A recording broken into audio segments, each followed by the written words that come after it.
Why did you leave me, human? The alien woman followed me to Earth. Beginning, the signal. It started with a mistake. Or perhaps destiny, depending on how one looked at it.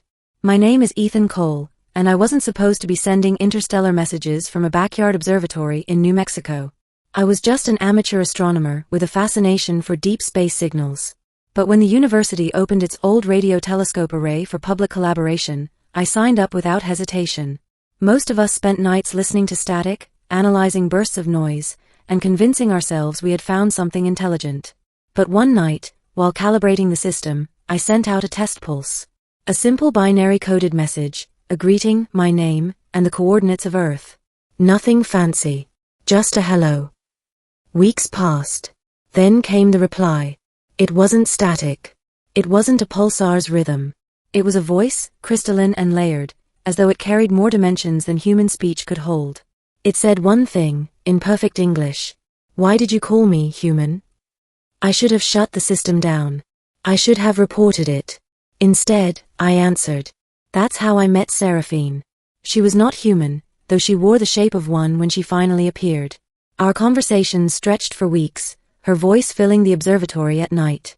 She told me she was a traveler, an exile from a dying star system. She studied us from afar, fascinated and cautious. Somehow, against every law of science and reason, we began to bond. I told her about the smell of rain on desert sand, about how I used to climb onto my roof as a child and watch meteor showers with my father. She told me about crystalline forests that grew on her world, about skies with 3 moons, and about songs sung in frequencies that made mountains tremble. Then one night, the static grew louder. She whispered, I can come to you, Ethan. But once I do, I cannot easily return. And she did.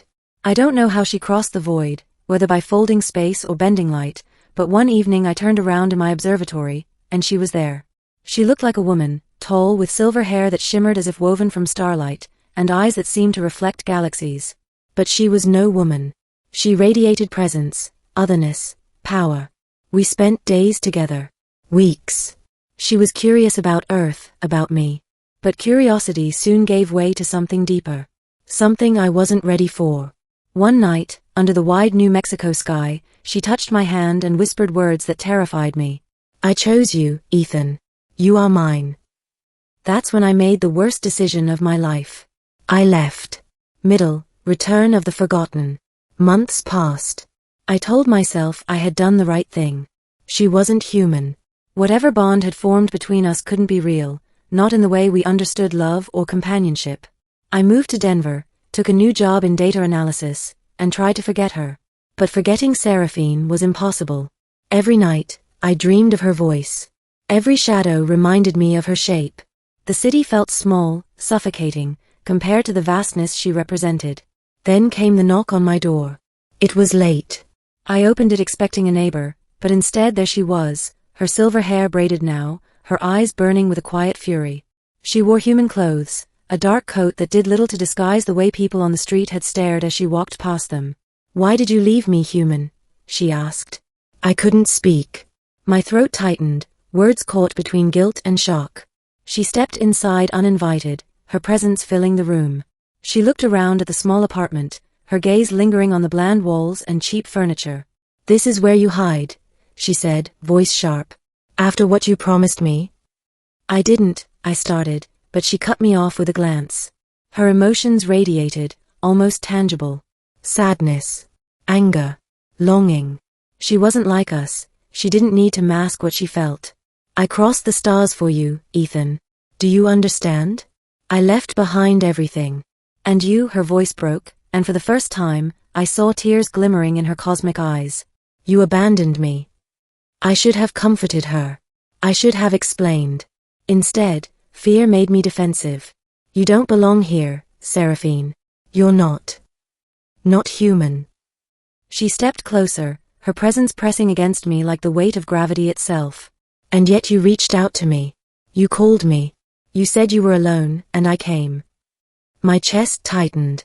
I remembered that night, typing those words into the transmitter, I'm alone out here too.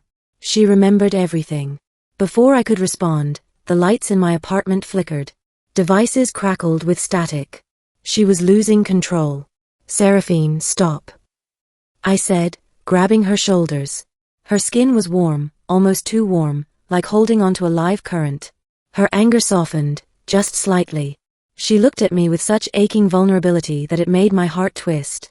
I don't want to hurt you, she whispered. I don't understand why you would leave. Neither did I. Escalation, the shadow watching. In the days that followed, Seraphine refused to leave. She shadowed me everywhere, through crowded Denver streets, on the subway, even to my office. People stared at her beauty, whispered behind my back, but none of them could sense what she truly was. At night, she sat by my window, staring at the stars. Sometimes I caught her humming, and the glass vibrated in resonance. But something else changed too. I noticed odd figures following us. Black vans idling too long. Men in suits pretending to read newspapers near my building. One night, I confronted her. Who are they? I asked. Her expression darkened. Your people noticed me. I told you they would. They always watch the skies, always hunger for what they do not understand. The next evening, the vans grew bolder. One parked directly across from my apartment. Seraphine's gaze hardened. They want me, but they cannot have me. What will you do? I asked. Her answer was chilling, whatever I must. Conflict, flight and revelation. It wasn't long before the inevitable happened. A team of armed men stormed the building one night. I woke to the crash of my door being torn from its hinges. Ethan Cole. Step away from her, one shouted. Seraphine moved faster than my eyes could track. Light bent around her, walls shuddered, and weapons melted into slag in their owners' hands. The men screamed, retreating, but she did not pursue. Instead she turned to me, her chest heaving, her eyes wild. They will never stop, she said. Because you tied me to this world. You called me, Ethan. And now both of us are bound. That was when she revealed the truth.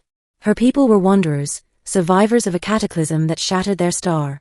They drifted across galaxies, never staying too long, for their presence always disrupted natural balance. Seraphine had broken their most sacred law by coming to Earth for me. If they find me, she said, they will destroy your world to erase the contamination. My blood ran cold. So why stay? I asked. Why risk everything? She reached out, touching my face with trembling fingers. Because you made me feel human. For the first time in all my centuries, I was not alone. The words hit me like a strike. She wasn't a monster, not a conqueror. She was lonely, achingly, desperately lonely. Just like me. Climax, the choice. We couldn't stay in Denver. We ran. Across highways, into forests, through abandoned towns. She cloaked us from satellites, bent light around us, but the hunters were relentless. At last, we reached the mountains. There, under a sky blazing with stars, Seraphine turned to me. I can leave, she said softly. I can tear open the void and vanish. But if I do, I will never see you again. Her voice cracked, her silver hair whipping in the wind. Or, you can come with me. Leave this earth. Leave everything you've ever known. And be mine. The choice shattered me. Stay, and Earth might be destroyed by those pursuing her. Go, and I would never see my family, my world, again. I stared at her, the alien woman who had crossed the cosmos for me, who now stood trembling like a child afraid of being abandoned. Finally, I whispered, I can't let you face this alone. Her eyes widened, galaxies swirling with light. You would choose me? Yes. She smiled, a radiant, heartbreaking smile. Then she kissed me, and the world dissolved into light. Ending, beyond Earth. When I opened my eyes, Earth was gone. We drifted in a ship unlike anything I could comprehend, its walls alive with flowing light. Through the viewport, stars stretched endlessly, constellations shifting as space folded around us. Seraphine stood beside me, her hand entwined with mine. Where are we going? I asked. Somewhere safe, she said. Somewhere they will not follow. I looked back at the fading blue dot of Earth, my heart aching with loss. But when I turned to her, I saw something else, hope. Why did you leave me, human? She had asked. Now, as the stars carried us into the unknown, I knew my answer. I won't leave you again. And with that, we vanished into the endless dark, two lonely souls bound together, searching for home among the stars.